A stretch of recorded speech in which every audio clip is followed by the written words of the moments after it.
Pessoal, eu queria falar com vocês sobre o maior obstáculo para o desenvolvimento do Brasil, o jabuti. Le jabutin, de jabri, jabuti, ele jabutito, ele jabutino.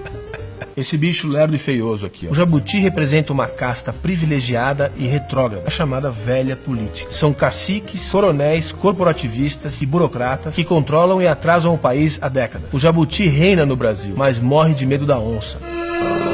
Não vou fazer.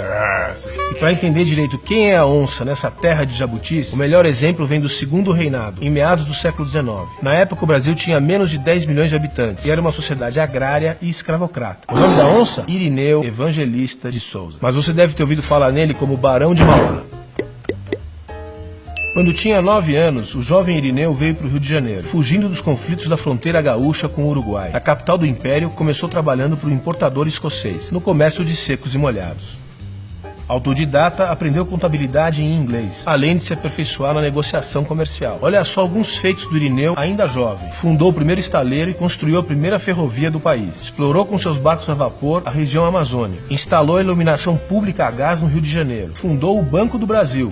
Era um banco privado. Conectou a Europa ao Brasil com um cabo telegráfico submarino. Europa, Brasil! Imagina isso em 1875, passar um cabo de telégrafo pelo Oceano Atlântico. Só isso. Não foi à toa que ele ganhou do imperador os títulos de Barão e Visconde de Mauá. Pessoal, a gente está falando de um mega empreendedor, uma super onça. Um self-made man que ascendeu socialmente pelos próprios méritos. Um gênio, pioneiro do capitalismo e da industrialização no Brasil. Um homem que abominava a escravidão, que defendia o trabalho livre, remunerado, com participação nos lucros. Sabia que a chave para a prosperidade no Brasil era menos intervenção estatal no comércio e na economia, e mais investimento em tecnologia de ponta.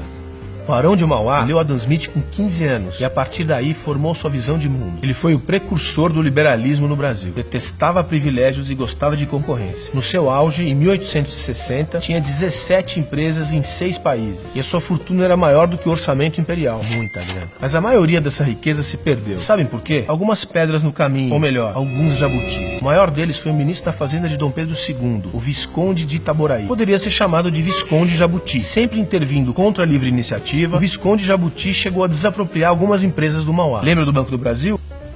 Sem falar nas sabotagens criminosas e nas campanhas de difamação. De ataque em ataque, o Visconde de Itaboraí queimou o filme do Mauá. Pintou ele como um novo rico fútil, um industrial interesseiro e imprudente e um inimigo dos bons costumes e do Brasil. Olha que piada. O empresário livre e empreendedor era o problema e não a solução. Alguém aí já viu esse filme?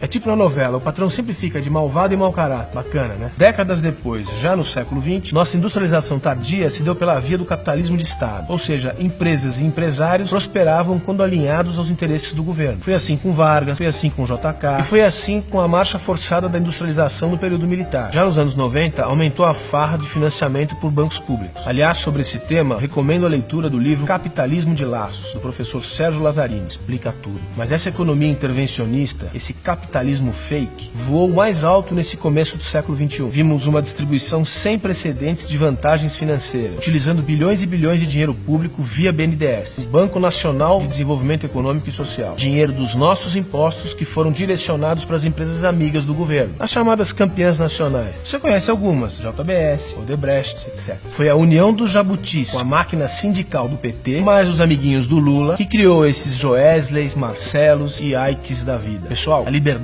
empreendedora sonhada pelo grande Irineu Evangelista há 150 anos ainda não é uma realidade. Nós ainda somos a terra dos favores e dos privilégios. E cabe a cada um de nós decidir se queremos mesmo um país estagnado, no passo do jabuti. 2018 tá logo aí. Será um momento decisivo para esses bichos cascudos. Eu acho que chegou a hora das verdadeiras onças beberem água.